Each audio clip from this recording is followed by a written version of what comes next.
All right, we're going to talk about the Hadoop ecosystem at a very high level now, and it's going to be a little bit overwhelming. I got to warn you, there's a lot of technologies here, but bear with me. All I really want you to do is get some exposure to these terms and these technologies so that they don't seem as foreign when we dive into them in more depth. And this can be a very valuable lecture in and of itself. So if you watch this a couple of times, it might be a good idea, because this is all you really need to really understand what all these cryptic names in the Hadoop ecosystem really mean and what everything is for at a very high level. So let's dive in and actually uncover the secrets of Hadoop. All right, so let's go into some detail about the major components in Hadoop. I just want to kind of briefly touch on all these different technologies, and we're going to go into a lot more depth. That's what the rest of this course is all about, just deep diving into each one of these and giving you some examples of using them. So I've split things up here into three general areas here. We have what I call the core Hadoop ecosystem, which is just things built on the Hadoop platform directly. And then we have some ancillary systems that we'll talk about as well. There's a lot of different ways of organizing these systems, and this is just what makes sense to me. There are a lot of complex interdependencies between these systems, so there's really no right way to represent these relationships. But what I'm trying to do here is show you graphically the things that build on top of each other within Hadoop. Now, the pink things here are the things that are part of Hadoop itself. Everything else is sort of add-on projects that have come out over time that integrate with Hadoop and solve specific problems. So let's start at the base of it all, which is HDFS. That stands for the Hadoop Distributed File System. So remember, we talked about GFS. HDFS is the Hadoop version of that, and that is the system that allows us to distribute the storage of big data across our cluster of computers. So it makes all of the hard drives on our cluster look like one giant file system.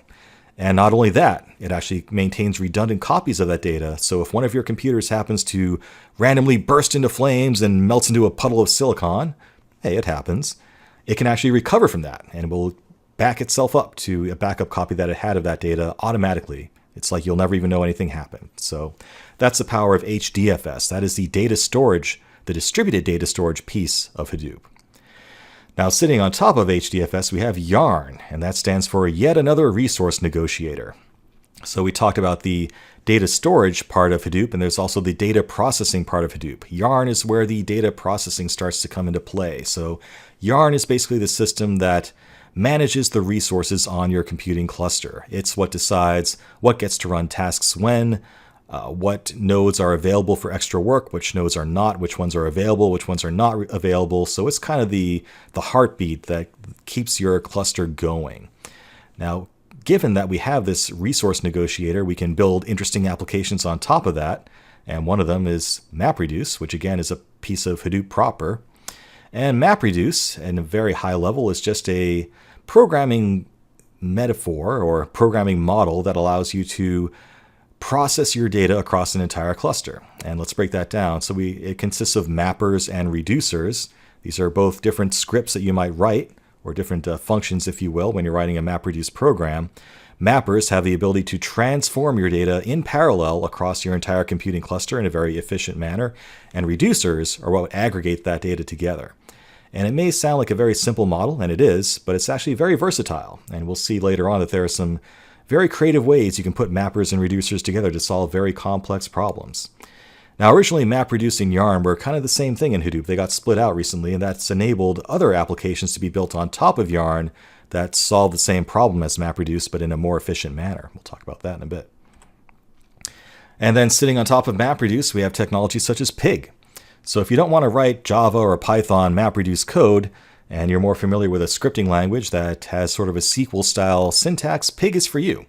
So Pig is a very high-level programming API that allows you to write simple scripts that look a lot like SQL in some cases, that allow you to chain together queries and get complex answers, but without actually writing Python or Java code in the process. So Pig will actually transform that script into something that will run on MapReduce, which in turn goes through Yarn and HDFS to actually process and get the data that it needs to get the answer you want. That's Pig, just a high-level scripting language that sits on top of MapReduce. Let's zoom out a little bit here and remind ourselves where everything fits together. We'll talk about Hive next, which also sits on top of MapReduce, and it solves a similar problem to Pig, but it's really more directly looks like a SQL database. So Hive is a way of actually taking SQL queries and making this distributed data that's just really sitting on your file system somewhere look like a SQL database. So for all intents and purposes, it's just like a database. You can even connect to it through a shell client and ODBC or what have you, and actually execute SQL queries on the data that's stored on your Hadoop cluster, even though it's not really a relational database under the hood. So if you're familiar with SQL, Hive might be a very useful API, useful interface for you to use. Let's zoom out a little bit here and again get our bearings here. We'll talk next about Ambari. And Apache Ambari is basically this thing that sits on top of everything. And it just gives you a view of your cluster and lets you visualize what's running on your cluster, what systems are using how much resources.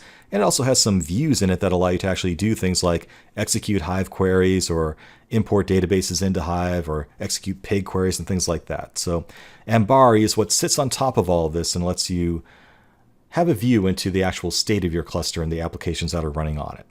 Now, there are other technologies that do this for you. Ambari is what Hortonworks uses. There are competing distributions of Hadoop stacks out there, Hortonworks being one of them. Other ones include Cloudera and MapR, but for Hortonworks, they use Ambari. All right, so let's go over here. Mesos. So Mesos isn't really part of Hadoop proper, but I'm including it here because it's basically an alternative to Yarn. So it too is a resource negotiator. Remember, Yarn is yet another resource negotiator. Mesos is another one. They basically solve the same problems in different ways. There are, of course, pros and cons to using each one that we'll talk about later on, but Mesos is another potential way of managing the resources on your cluster. And there are ways of getting Mesos and Yarn to work together if you need to as well. And we bring up Mesos because we're going to talk about Spark, which I think is one of the most exciting technologies in the Hadoop ecosystem. This is sitting at the same level of MapReduce in that it sits on top of Yarn or Mesos. It can go either way to actually run queries on your data. And like MapReduce, it requires some programming. You need to actually write your Spark scripts using either Python or Java or the Scala programming language, Scala being preferred. But Spark is kind of where it's at right now. It is extremely fast. It's under a lot of active development right now. So Spark's a very exciting technology right now and a very powerful technology. So if you need to very quickly and efficiently and reliably process data on your Hadoop cluster, Spark is a really good choice for that. And it's also very versatile. It can do things like handle SQL queries. It can do machine learning across an entire cluster of information. It can actually handle streaming data in real time and all sorts of other cool stuff. So I'm very excited to teach you more about Spark later in this course. Moving on, Tez. Similar to Spark in that it also uses some of the same techniques as Spark, notably what's something that's called a directed acyclic graph. And this gives it a legs up on what MapReduce does because it can produce more optimal plans for actually executing your queries. Tez is usually used in conjunction with Hive to accelerate it. So we looked at Hive earlier. That kind of sat on top of MapReduce, but it can also sit on top of Tez. So you have an option there. Hive through Tez can often be faster than Hive through MapReduce. They're both different means of optimizing queries to get an efficient answer from your cluster. Wee-hee! Let's talk about HBase. So HBase kind of sits off to the side, and it's a way of exposing the data on your cluster to transactional platforms. So HBase is what we call a NoSQL database. It is a columnar data store. And you might have heard that term before. It's basically a really, really fast database meant for very large transaction rates. So it's appropriate, for example, for hitting from a web application, hitting from a website, doing OLTP types of transactions. So HBase can actually expose the data that's stored on your cluster, and maybe that data was transformed in some way by Spark or MapReduce or something else, and it provides a very fast way of exposing those results to other systems. And what else can we talk about? Let's go over here and talk about Apache Storm. Storm is basically a way of processing streaming data. So if you have streaming data from, say, sensors or weblogs, you can actually process that in real time using Storm. And Spark Streaming solves the same problem. Storm just does it in a slightly different way. So Apache Storm, made for processing streaming data quickly in real time. So it doesn't have to be a batch thing anymore. You can actually update your machine learning models or transform data into a database all in real time as it comes in. Pretty cool stuff. Let's go over here, talk about Oozie. Oozie is just a way of scheduling jobs on your cluster. So if you have a task that needs to happen on your Hadoop cluster that involves many different steps and maybe many different systems, Uzzi is a way of scheduling all of these things together into jobs that can be run on some sort of schedule. So when you have more complicated operations that require loading data into Hive and then integrating that with Pig and maybe querying it with Spark and then transforming the results into HBase, Uzzi can manage that all for you and make sure that it runs reliably on a consistent basis. Moving over here a bit, Zookeeper also sits alongside all of these technologies. It's basically a technology for coordinating everything on your cluster. So it's the technology that can be used for keeping track of which nodes are up, which nodes are down. It's a very reliable way of just kind of keeping track of shared state across your cluster that different applications can use. And many of these applications we've talked about rely on Zookeeper to actually maintain reliable and consistent performance across a cluster, even when a node randomly goes down. So Zookeeper can be used, for example, for keeping track of who the current master node is, or keeping track of who's up, who's down, what have you. And it's really more extensible than that even, but we'll talk about that later. Over here, there's also systems that are just focused on the problem of data ingestion. So how do you actually get data into your cluster and onto HDFS from external sources? Scoop, for example, is a way of actually tying your Hadoop database into a relational database. Anything that can talk to OLTP or ODBC or JDBC can be transformed by Scoop into your HDFS file system. So Scoop is basically a connector between Hadoop and your legacy databases. Flume, it's a way of actually transporting web logs at a very large scale and very reliably to your cluster. So let's say you have a fleet of web servers. Flume can actually listen to the web logs coming in from those web servers in real time and publish them into your cluster in real time for processing by something like Storm or Spark Streaming. Kafka solves a similar problem, although it's a little bit more general purpose. It can basically collect data of any sort from a cluster of PCs, from a cluster of web servers or whatever it is, and broadcast that into your Hadoop cluster as well. So those are all three technologies that solve the problem of data ingestion. All right, moving on. Now, your data might be exposed or stored in other places too, so let's talk about those as well. HBase would also fit into this category, but since HBase is really part of the Hadoop stack itself, I left it off of this little collection here. MySQL, of course, or any SQL database is something you might be integrating with your Hadoop cluster. You can not only import data from Scoop into your cluster, you can also export it to MySQL as well. So a lot of these technologies like Spark have the ability to write to any JDBC or ODBC database, and you can store and retrieve your results from a SQL database if you're so inclined. Cassandra, like HBase, and also MongoDB are both also columnar data stores, and they're also good choices for exposing your data for real-time usage to, say, a web application. So you definitely want some sort of layer like this, like Cassandra or MongoDB, sitting between real-time applications and your cluster. We'll talk about those in a lot more depth. Both are very popular choices for vending simple key value data stores at very large transaction rates. MySQL, Cassandra, MongoDB, all external databases that might integrate with your cluster.